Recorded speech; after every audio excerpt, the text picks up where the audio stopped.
The 2003-2004 Bell Blue Raiders basketball team was a hard-working group of guys that showed exactly what teamwork could achieve. Above all else, they believed in each other.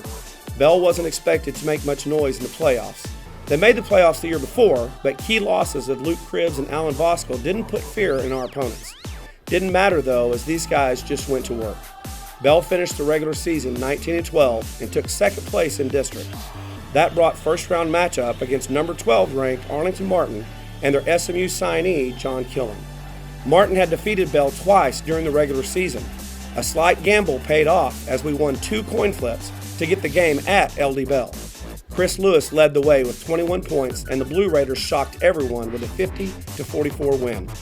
Second round brought Dallas Jesuit and a thrilling double overtime win at Grapevine. Chris Lewis had 21 points and 13 rebounds. Daniel Herring chipped in 13 rebounds, and Chris Bishop, who didn't score in regulation, scored 11 points in the 2 overtimes as Bell advanced with a crazy win.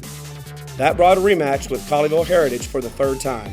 Colleyville was ranked number 6 in the state. Bell hung tough in the first half as the score was 20-20 at the break, but couldn't handle the Panthers' size and finally bowed out. The 2003-2004 team was led by Chris Lewis, who showed in our playoff run that he was indeed a D1 prospect.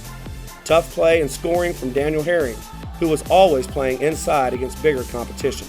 His buzzer beater against Fossil Ridge helped propel Bell into the playoffs. Sophomore Joe Morrow, who could play big and didn't back down from a challenge.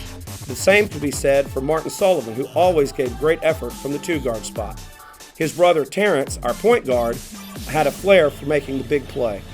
Mike Hester, who had tireless energy and played both guard spots.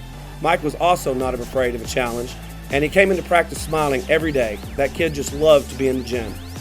Chris Bishop, who wasn't afraid of hard work or the big moment and wasn't concerned with personal goals, but sure made your team a winner.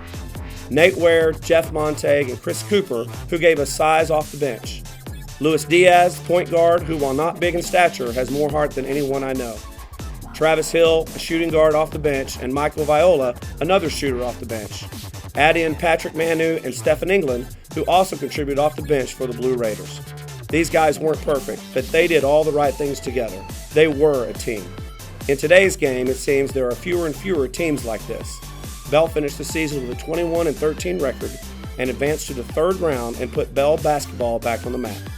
They advanced farther than any Blue Raiders team other than the state semifinal team in the 60s and Ray DeBoard's regional team in the early 90s.